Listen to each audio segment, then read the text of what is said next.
Welcome to Talk This. It's dangerous to podcast alone. I've just clipped through a corner, and now you can somehow see the inside of your character's brain, host Madelyn.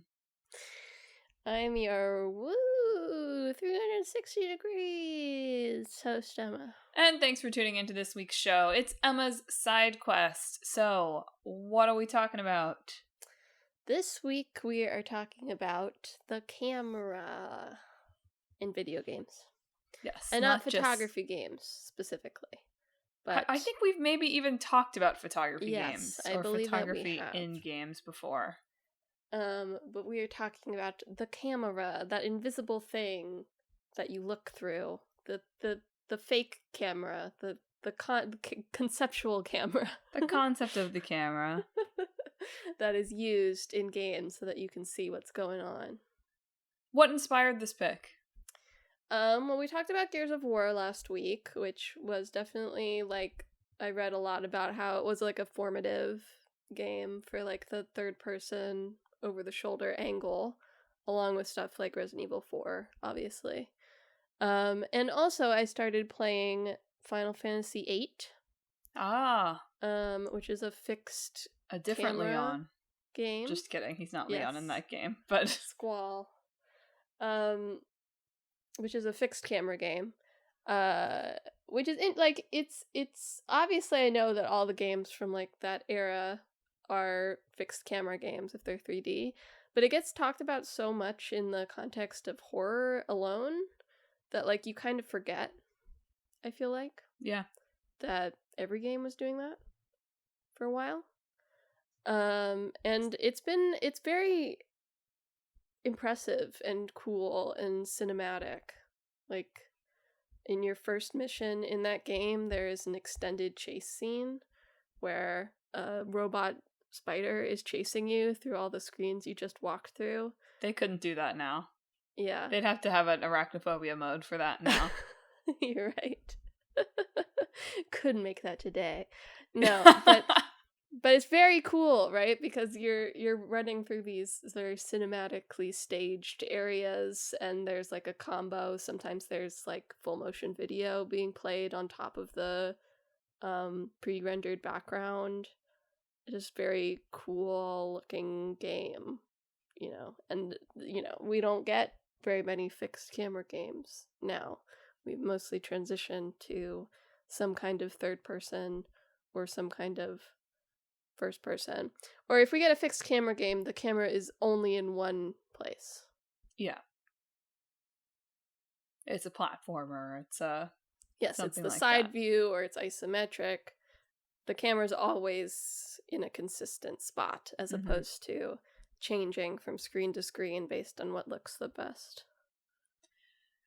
And I think it's interesting, you, in some of your research, called out, obviously the fixed camera is a very cinematic, right? You can't move the camera at the AMC. Yeah. So the fixed camera is the most traditionally cinematic way to capture a game. But it's interesting that in our endless pursuit of games that feel more cinematic, or at the very least feel more realistic, I think that this podcast really did sort of underline for me how much are games actually really pursuing the cinematic? I mean, maybe they're pursuing what the cinematic is now. That's a whole other conversation. Sure. Everyone is doing less interesting things with the camera these days across any medium. But yeah, it's interesting to note that this method of staging, this method of capturing, this method of how you're controlling how your player is viewing what's happening, that we kind of resist the cinematic most of the time. We definitely have transitioned to wanting to give the player more control over what they're looking at. So maybe let me start with a little history of cameras. Shall I? When was the camera invented, Madeline? The camera was invented, I think, in something like the 1880s. But that's not what I wanted to talk about. I want to talk about video game cameras. So yes, as Emma said, obviously camera is very fixed in the early history of video games for a lot of reasons. Yes. primarily because the backgrounds were not actually 3D backgrounds. Yeah. Most of them are paintings of some sort that the 3D characters are then put on top of so that it appears that they are walking based on the perspective that the background is drawn in, which is neat to think about, actually. But you can't move the camera because then the illusion would be entirely broken. There is no moving the camera. Yes, all the smoke and mirrors of earlier video games are quite impressive. Yeah. Because they have to do a lot to hide what they are doing. Yeah. So yes, you can't move the camera around because it all only really works if the camera is where it is. Yeah. And also because the mechanics of setting up a camera that can move are not easy. Yeah. Even if you sort of felt like, whatever, I don't mind if the player sees everything, like it all looks fine. There's all sorts of other considerations of like computing power. And one article I read that this wouldn't have even occurred to me mentioned that it apparently takes a lot of work to turn things transparent. Like turning things transparent takes a lot of effort from your computer. That's the very technical way of putting it. And so if you have cameras that are getting stuck places or are going behind things and you would need to turn them transparent, like that's going to cause some major compromises in what you can do elsewhere. So all sorts of things that sort of feel like, for me, from the gamer's perspective, should just be like, well, you just hit transparent button and it goes transparent. Or you just hit camera can move through tree button and doesn't get stuck. And it just moves through tree, no collision. I love the not camera how it works. move through tree button. So handy. Yeah. Well, it feels like that's how it should work. It feels like you should just be able to say, oh, of course it can move through the tree. But no, it's more like, oh, of course it can get stuck in the tree and clip through the world and totally destroy the game. Yeah. And also, of course, something we take for granted now with video game camera movement is that your video game controller has an analog stick, maybe even two, with which to do that. Yes, that too. I guess for a while, the older games have the camera on the shoulder buttons for a while. Which I remember. I remember playing games with shoulder button cameras. Yeah. But yes, that's obviously, I mean, those buttons are often in use for things. Yeah. And are also like not necessarily as intuitive, and certainly not as intuitive for cameras that are going to let you move up and down in addition to side, which was itself a little bit of a later innovation in the video game camera movement space. Yeah. So, yet another episode of Madelyn's wow, games seem impossible to make. Here on Talk This. The transition to 3D camera was also like a little bit of a process, in that it was weird for gamers to think about. And so one of the earliest full 3D games, which was Super Mario 64, physically had the camera be contextualized in the game as one of those little turtle guys on a cloud that's in the game. Yeah. Following Mario around holding a camera. So and you can see him in the mirror sometimes. You're moving that guy. Super Mario 64 actually listed in the Guinness Book of World Records, or is there even a book anymore? In the Guinness World Records. Sure. For being the first game to allow you to control the camera. Yeah. Yeah. But yes, they had to define the concept of what that was for the player. Yeah. Which is funny, because now I just hit the right analog stick and I don't even think about it. Yeah. But before that, for most games, you wouldn't have to think about really moving the camera at all. Yeah. Because that wasn't a thing. And so it's like a new processing to put on your brain while also trying to play the game. So it was a big change and step for video games to do. And I read a whole piece on the AV Club about, from like 10 years ago, back when the AV Club like had journalists. Maybe they do again now. I don't know. Whatever. I don't mean to be dissing 2026 AV Club. I just learned a few years ago. I don't know anything about that it sucks now right and whatever. But they had an article that was specifically about the camera in Super Mario 64. And the idea, and I think this is something that you get less and less of now, in good ways and bad, that the camera in that game was almost an adversary. Like part of the challenge of the game, part of what you were working against in the game. And to be fair, the camera in Super Mario 64 is not like you can literally put it wherever you want. Yeah. You have like 4 views at any given time. And interestingly, they call it in that article, they're like, the view that we pretty much have for everything now, where the camera is sort of like, a foot behind Mario's shoulder behind him, is actually like mostly useless. Does not give you, like, Mario's just taking up the whole screen. It's not good for platforming. It doesn't really show you anything. So like that camera that we use for everything now is not very helpful here. But like basically, because you could only look in those 4 directions, you don't have like crazy precision. You're like using it as a tool. Yeah. And that's something, and using it as a tool sometimes in ways where it would be difficult. Even though that camera for the time was not that glitchy, like I'm not even really talking about how all of these early cameras, like I said, hard thing to do. So a lot of things getting stuck and glitching and being bad.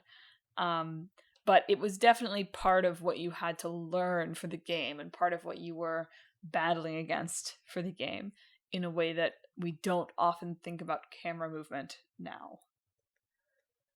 Yeah, I read like a relatively old like Kotaku tweet collection article, one of those things where we talk about what the internet's talking about, about like people talking about the fixed camera, and how games don't really use it anymore. And what's actually striking to me about that one was not necessarily the fixed camera, but there was some points about how like modern games put the camera way closer to the character when it's in third person than they used to.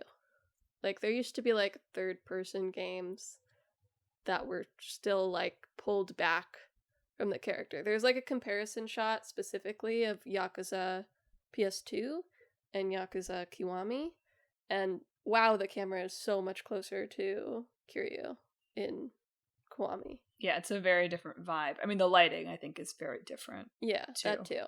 But just, it's interesting to think about, like, yeah, like, in general, we have moved to a much closer viewpoint of the character, even when we're playing third-person games, than we used to have.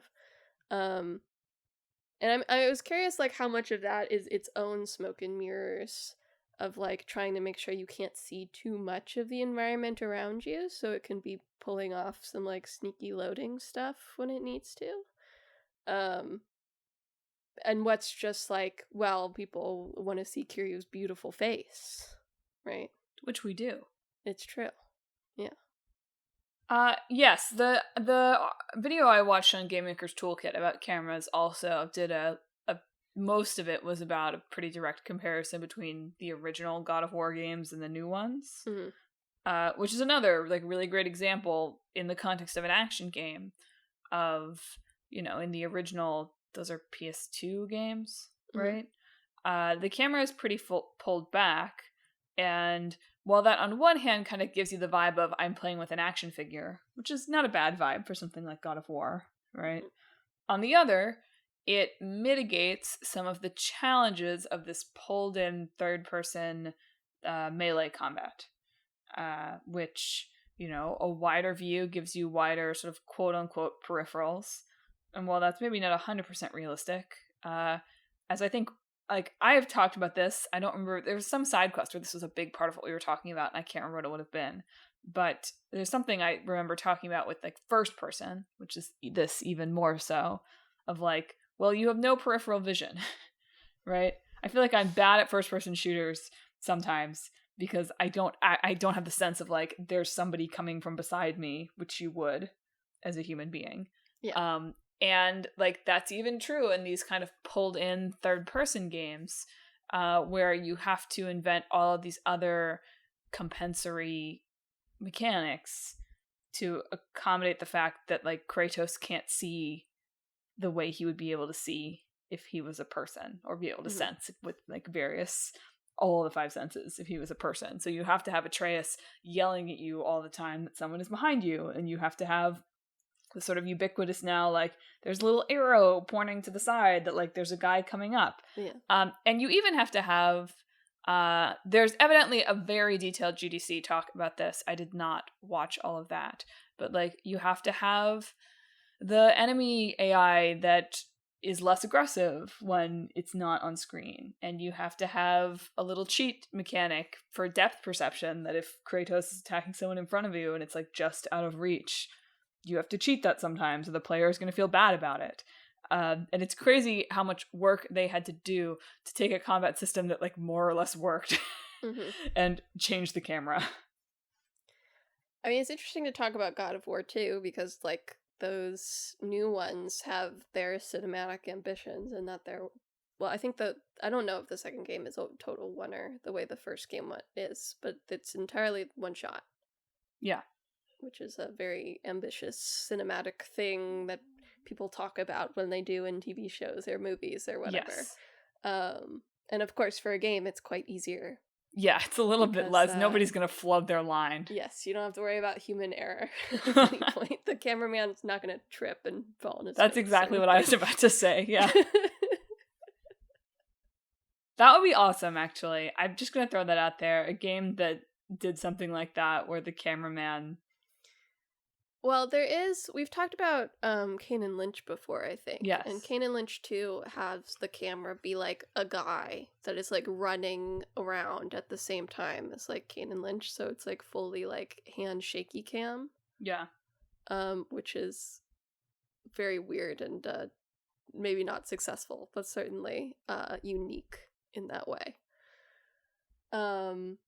I was on a old Waypoint forum, I guess, there was some discussion about cameras. And someone pointed out about, like, first-person games, the way the first-person camera works usually is it's still trying to ape a camera. Mm-hmm. And they talked about specifically, like, when you move a camera really fast from one point to another, there's motion blur. But if you do that with your eyes just shut off for a minute while you move from one point to the other. Right, there's not your motion eyes blur. Your eyes operate at a lower FPS than a camera. Yes. But there's not motion blur when you move your eyes from one thing to another. Yeah. So it is interesting to me that you're all trying it right now, aren't you, listeners? You're like shaking your head around. Yeah. But it's interesting that even in first-person games, they're trying to be like, okay, what would a camera do here? Versus trying to be like, can we make it like your eyes? You know? I don't know if that would really work, but it is like, there's something... It wants to pretend to be your eyes, but it can't actually pretend to be your eyes. It has to pretend to be a camera that is your eyes.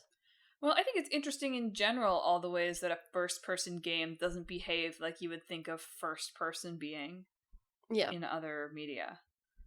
I don't hold my hands out in front of me. Right? Well, that too. Yes, I don't need to see my hands at all times to understand where I am in space. To believe that I'm really me. Only sometimes do I have to see my hands to believe that I'm really me. Only occasionally. Right. But, if you think about there are not that many first-person TV shows or first-person movies, right? Yeah. That's not how we tell those kinds of stories. It's a documentary for doing that, right? And even that, are we rarely doing it where it's really like you are looking at it like it's me. That's pretty unusual. So really the most obviously ubiquitous form of first-person storytelling is in books. But the experience of reading a first-person book is, this is going to sound like such a stupid statement to say, but bear with me, is nothing like playing a first-person shooter. Thanks, No, Madelyn. I think it's interesting to think about.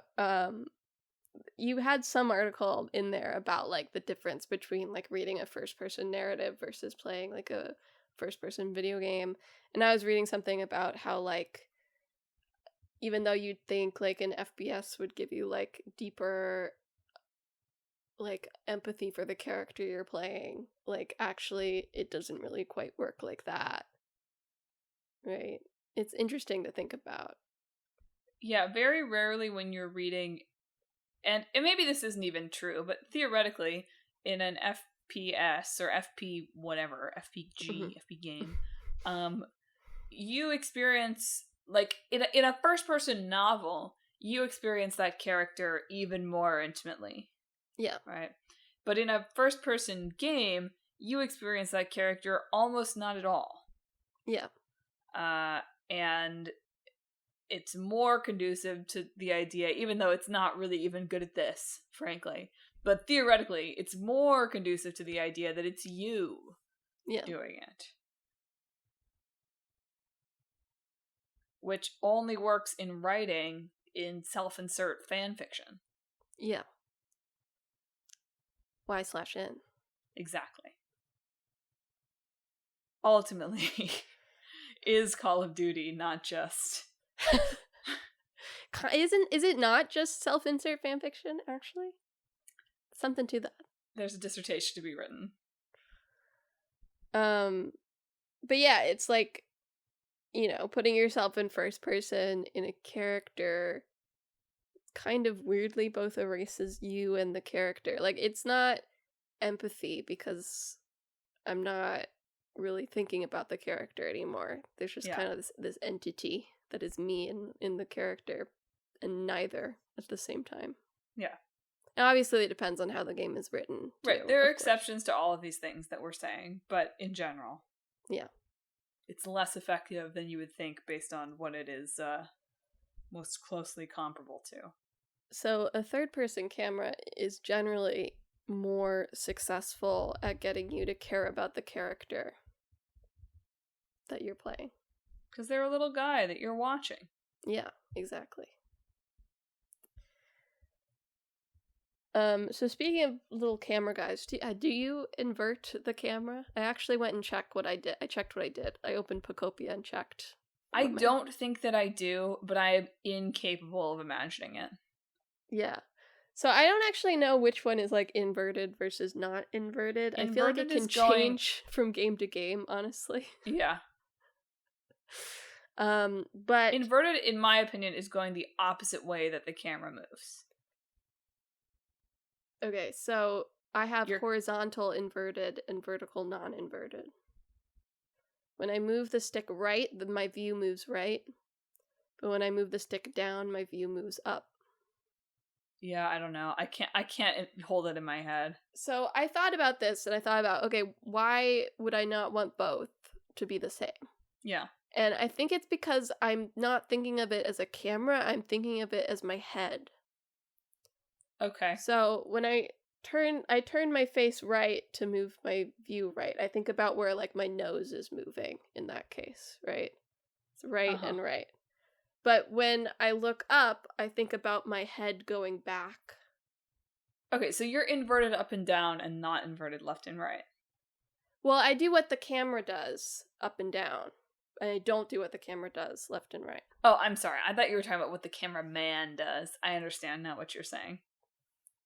Yes. So, like, yeah, I go down to point the camera up. Because I think of my head going backwards when I look up and my head going forwards when I look down. Yeah. And moving the joystick forward is forward and moving the joystick backwards is backwards. Maybe I do that side too. to side is just right to go right and left to go left. I can't imagine. I'm like incapable of. Yeah, I had to open up Pocopia like literally minutes ago to check what my camera is like there. Which speaks to how automatic this all is, right? Yeah. The fact that I can't. But when it's wrong, I know it's wrong. Yes. I've changed the camera settings before. I don't just go with what's default all the time. Because I can tell when it's not doing what I want it to do. Well, and I think it's also, I mean, you're thinking about this in a deeper way, but I think a lot of the inverted camera versus not inverted camera comes down to, did you play the early games where the camera was often inverted or not? Sure, yeah. Like, I think of like Dad and Guy often turning on inverted camera controls when they were playing games. I don't remember that specifically. But yeah, I was thinking because it is weird to me on the face that I like one way and the other way. Yeah, but it makes sense when you describe it that way. I think it's my head that I'm basing it on. So, Emma, do you think that we've ruined horror games by attaching the camera to a GoPro behind our shoulder? It's interesting, right? Yeah. Like, it's hard. I remember, like, looking at, like, Silent Hill 2 Remake when it came out, right? Silent Hill 2, the original, is sort of part, like, movable fixed camera, kind of. There's times where it is not totally like there's a screen and there's a screen and there's a screen. There's times when the camera moves as well. And then the remake is fully like just a typical third person type game. And yeah, it definitely makes the game feel different. Right. I've not played either of those myself, so I can't give a definitive answer on like, yeah, the remake isn't scary, right, compared to the original. But it certainly creates different feelings, right? I do think that, there are ways that you can limit what the player can see with still using like a normal third person camera now. Yep. And that's mostly through like environmental design or, like things moving behind you, or things can still move in front of the camera even if it's like a third person game, right? There's things you can do with the environment that surprise the player in the way that the fixed camera angles were meant to do, right? Yeah. A lot of the utility of that was that it was unexpected. But yeah, it definitely, I see why people long for the fixed camera still, right? I think that the, endlessly movable camera, not even endlessly, the more freely movable camera, I mean, it does take away a really major tool in creating atmosphere and creating tone. Even in creating, I think this was from the Mario 64 article, I can't remember exactly where this thought was presented to me, but not all games look the same, obviously. Like, there are a lot of different games that look like a lot of different things. But a lot of those games look sameier than they would have if you'd made them 20 years ago, right? Like, obviously in significant ways everything would have been blocky. Like, there are other ways that they would have looked similar, but given that so many games, if it's an action adventure game, you almost certainly have situated your camera pretty much all of the time at the same spot in all of those games. And so regardless of how different the characters or the environment or whatever looks, they're all going to have, to a certain extent, the same visual language. Yeah, if I glance at a screenshot of Silent Hill 2 Remake and I glance at a screenshot of Uncharted 4, I might not totally be able to clock the genre differences between the two. Yeah. And look, that's, again, to state my point from the beginning, that's true in movies now too. Sure. There's a lot less happening with variety and, there's a lot of relatively quick-cutting, middle close-up shots that dominate our filmmaking now. And sameness, and that, in its own way, much as maybe in games, we're doing it to hide stuff that's loading in the background. In movies, we are probably also doing it to hide that we are not filming on location, and we don't have extras, and we are doing it all in post and CGI. Right. But I feel like that's why stuff like people get excited about stuff like Nier Automata. Yeah. Where that game will switch between various different types of camera perspective depending on what's happening and what your needs are at that time. And people, I remember people talking about that, right? And the original Nier does this as well, of like, okay, you're in a different viewpoint now. And I do think that feels like games should take advantage of that more, because like, well, obviously you have to program the camera and that's not no work, right? Yeah. But you have more freedom to do things with the camera because you don't have to hold it because it's not a real camera, it's a fake camera. Right. And I feel like you could have like a game that's sometimes fixed camera and sometimes third person over the shoulder and sometimes side view and whatever. Right? Now, you've got to be careful with that because players don't like when they feel like their control is taken away. So you've got to be sure that you're doing that for impactful reasons and reasons that serve the gameplay too, right? The Game Maker's Toolkit video did a nice job walking through all of the different cameras that were used in Batman Arkham Asylum, right? Mm-hmm. So it had, on one hand, it was like, well, the camera in God of War is pretty much always the same. Like, sometimes they pull out a little when you're running, and sometimes they push in a little bit, but, like, that's it. Mm-hmm. Whereas in Batman, there are definitely times where it's sort of, like, behind his shoulder, where it often is, but it pulls out to a much wider third-person perspective in combat, because he's Batman. Like, he would have a sense of people around him. He's a superhero. Yeah. Yeah. And when he's peering around corners, it hits a fixed camera. And when he's poisoned, it hits the Dutch angle, right? Of course, yeah. So all sorts of kind of dynamic camera engagement that, a little bit can go a long way. Yeah. I mean, you should use the camera with intentionality, of course, as you should in film. Too. Yeah. You shouldn't just be doing shots for don't shoot everything in a Dutch angle just because you can. Yeah. Right?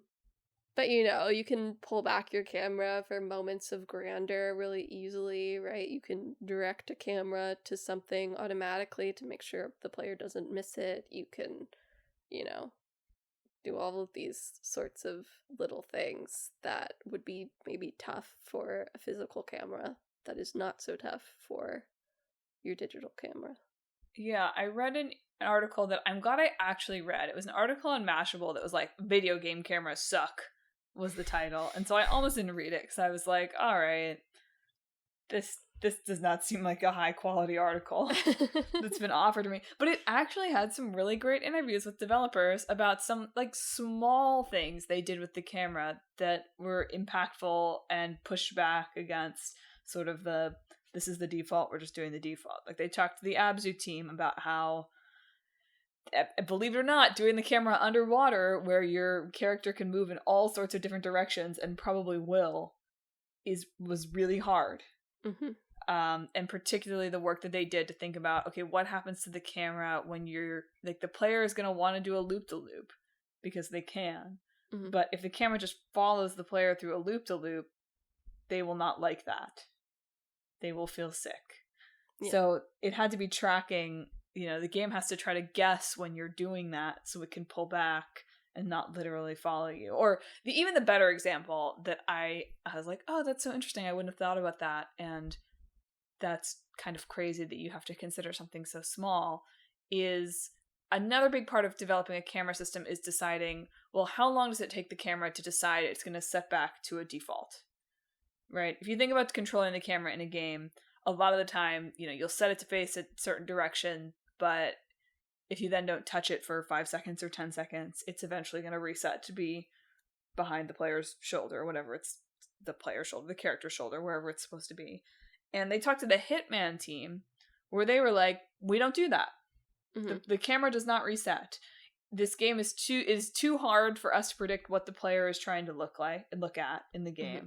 So we can't guess really at what point is the right moment to move it back. There's a lot going on, and we want to give the sense of this character being able, he's a super spy, right? So he can figure out the things around him. And we want to give the player the opportunity to set up the camera and watch the thing explode behind them and have that cinematic moment. Yeah. So I thought that was really interesting to have to think about, like, the impact that such a seemingly small decision can have of, we're not going to reset the camera ever, in terms of achieving what you want for the game. The camera resetting is a pet peeve of mine in most games that it happens in. Sure. A lot of games do have an option, I feel like, to turn it off now. But yeah, I don't like it doing that. But they have to be accounting for gamers who are not as capital G as you are. Just kidding. I feel like actually the problem is that not like the resetting, but that it resets to a place I don't want it to be. Uh-huh.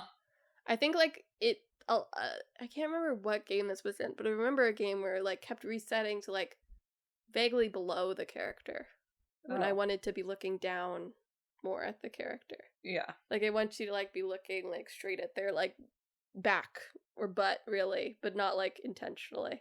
But like I want to see above like down on them more like I want to be looking like on their shoulder. I can't believe you don't want the butt cam. That's a pretty popular place to put the camera, honestly. It's like right on their butt. Understandably.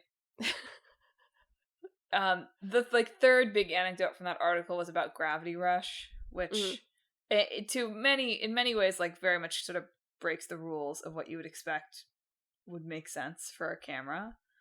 And the action programmer from that game basically said, you know, I'm an old school guy and I don't think it's a problem that like maybe the player has to learn how to use the camera in this game. So basically they have this they have totally free moving camera in that game, because even though they were like, we thought about it, some people complained about there being no lock-on system, but we just felt like if we put that in, it would compromise other parts of what we were working for, and I think that you should be able to experience some friction. Yeah, get good, loser. Basically. To summarize, yeah.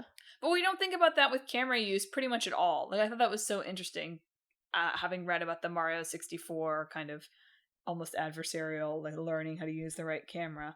Very rarely do you think about moving the camera as something that is a skill in the game, unless it's in the context of like a, you know, very glitchy type speedrun situation. Yeah. I have watched, you know, some of those YouTube videos of like I made my whoever play a game, made my non-gamer whoever play a game, like in the background sometimes. And I do feel like in those, like moving the camera while also doing other things is like a learning hump. Definitely. For new players. Because it is a lot to be thinking about it once when previously you weren't thinking about any of it, right? That's true.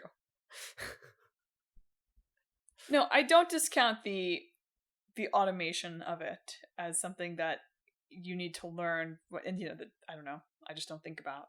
But it would be interesting to me to see what would happen if more games made the camera more of an element of the gameplay. I was also thinking, I feel like if the camera was pulled out more in most games, I might get lost less often. Yeah. I agree with that too. More landmarks. Well, and just a better sense of which direction I'm going. Yeah, I was thinking like about Clair Obscur, actually. No map Clair Obscur. Yeah. And obviously they have the world map that is very pulled back. Yeah. And that I can get around fine, mostly, right? Once you get, like, the various different types of abilities that let you get places. Yes. But then you go somewhere like the Gestural Village, and the camera is, like, in the normal, like, third-person thing, and I had I wandered around that village for an embarrassingly long period of time trying to leave. Couldn't have been longer than me. I didn't know where the hell I was supposed to go to get out of that village. Look it up. And it's just because I was not processing any of the landmarks of that place because I didn't have the viewpoint to do so. And I wonder if like having a further out camera that let me see more of what was around me would have helped. Or it was sort of more for me, it's like I was processing the landmarks, but I couldn't put them in the context of each other. Like I would realize, oh, I'm back at like this part of the village, but where is that in relation to everything else? I don't see enough to know. Yeah. I am a pretty compulsive map opener in games, so just anything that would cure me of that habit, I'm curious about, some experimentation in that area. I want to see more. I don't know if you watched this video. It was in your notes, and I only really watched the first half. But I was watching a video from. Game that turned your webcam on. I see your note now. What is this? Jam to Go. That was about like what would a second person video game be? Yeah. And he first proposes, okay, so like I guess second person is you're sort of playing as the cameraman. So to a certain extent, Mario 64. I mean, no, it's not, but is partially a second person game. But a second person game is like you're moving the character, but the camera is some kind of other NPC following you. And there are some examples he gave of that where, like, you know, I can't remember. There's some game where it's like it's a car chase, but like it's filmed from the perspective of the car that's chasing you, even though you're controlling your car or something like that. But he proposed that a second person game would actually literally see you, the player. So like the best examples of that being when Just Dance shows you the videos and little clips of yourself doing the dance. Or I remember this too when Burnout Paradise like takes a picture of you.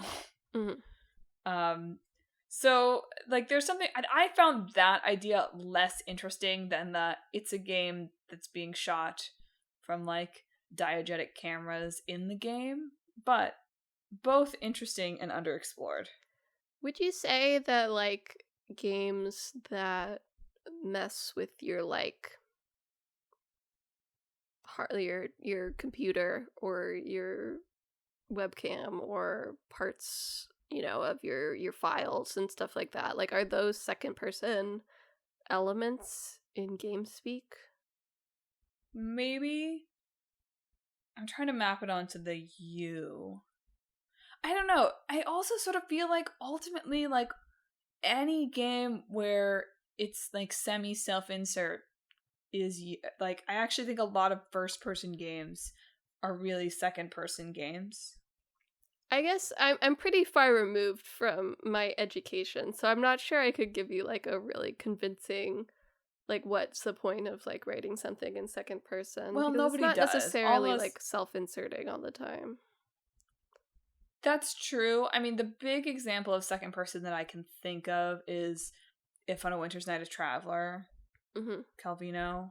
And you're right that it's not literally self-insert. And I don't think that first-person video games are literally self-insert either. Right. But I think that there's a contrast to be drawn between first-person games where it's in first-person perspective, but like you're still sort of playing as a character, and first-person games where the character is sort of nobody. It's like sort of you, generic.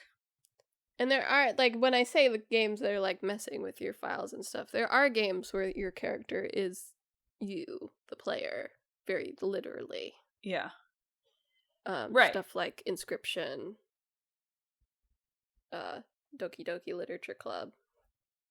But then aren't those, my brain gets turned around thinking about this. I'm like, aren't those first-person games? Because it's you, literally first person. It's me playing it from my perspective. Right, but in literature, that's more the second person narration is talking about me, not the It's all first very person twisted narration. in my head.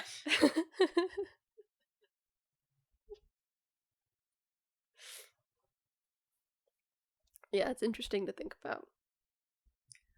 Well, of course, cameras in games, of course, are tied to the fact that all games are the same now, too. Haha, just kidding, what a huge generalization. But, like, how could you possibly make an open world game that did anything with the camera other than...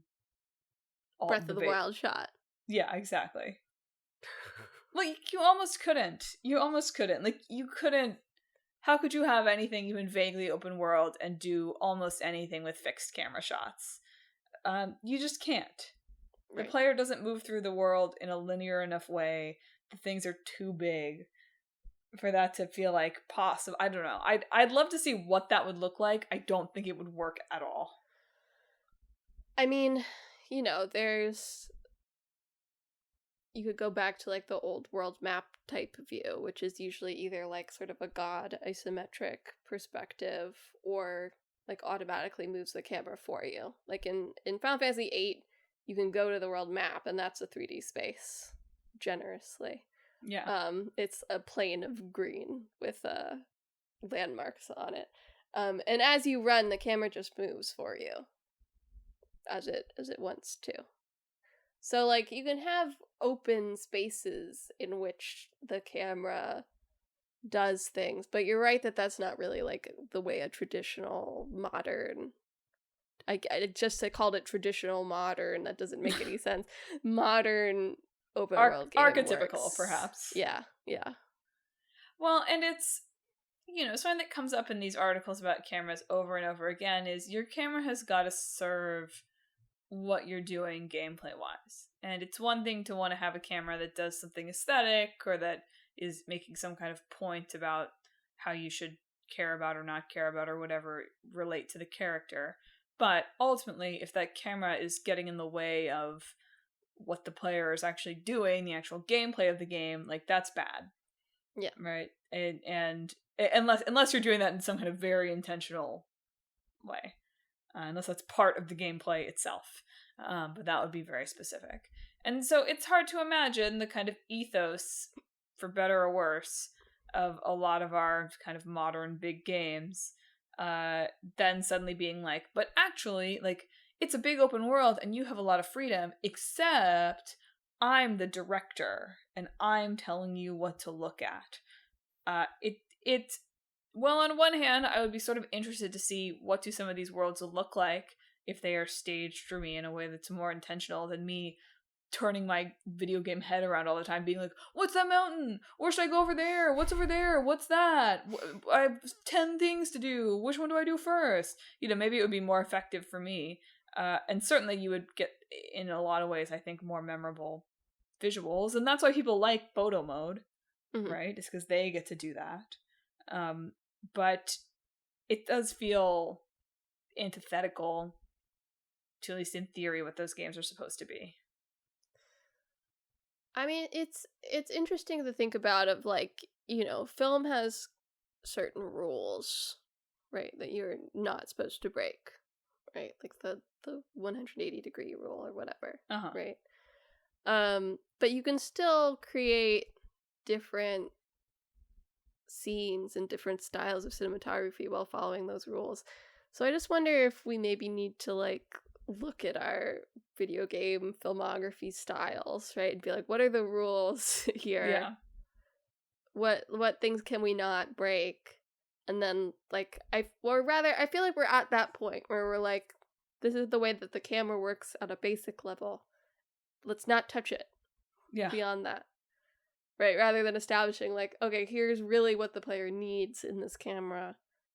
If we keep those, what can we do around or on top of that?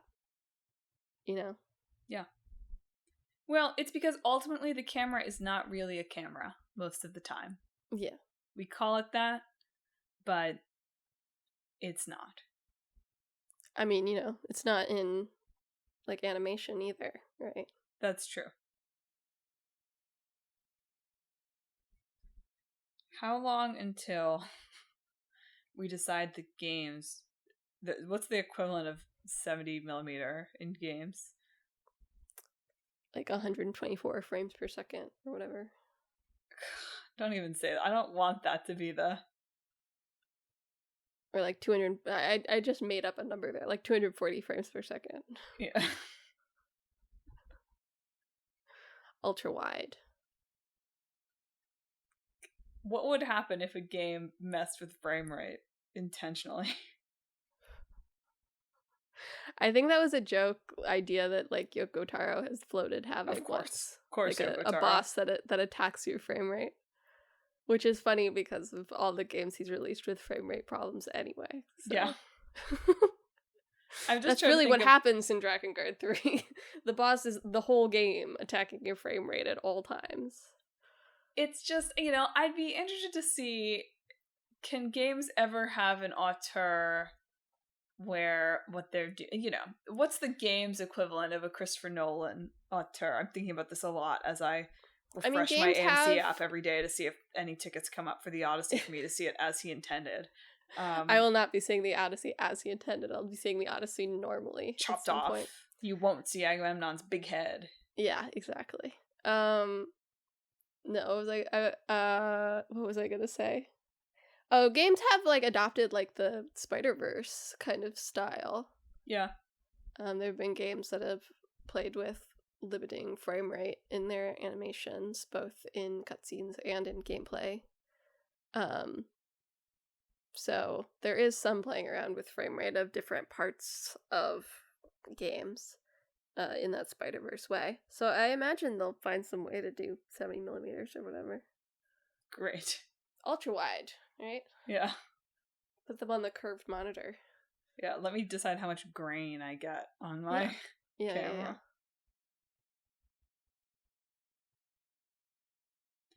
Well, it's yet another episode of Talk This where I come away from it and I'm just like, impossible. All impossible. How do these things ever get made?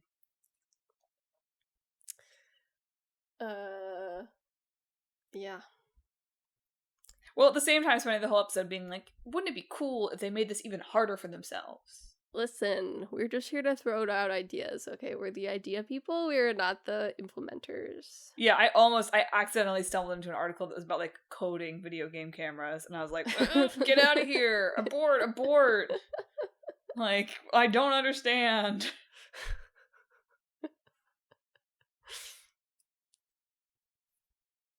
Basically, you just need to code in a rule that says the camera detects the coolest possible shot. Hell yeah. At this particular moment. You know, probably on, like, a limited level, you could probably do that. Like, in terms of, like, oh, you're doing, like, a finishing move, and there's some, like, procedural way that the camera decides what's the optimal camera angle for your cool move. Well, you know, Shadow of the Colossus does some, like, auto rule of thirds stuff. So it does seem possible. Mm-hmm. I say, confidently. Seems possible. Arbitrary code, cool. Execute, enhance. Exactly.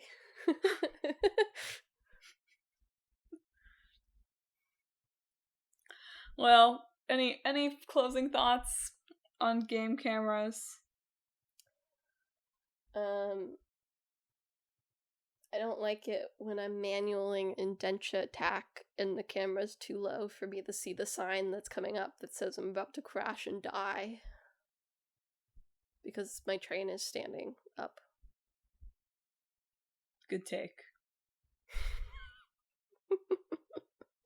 I look forward to, in a few years when we all have VR, talking about 0-person games then, or whatever. Sure.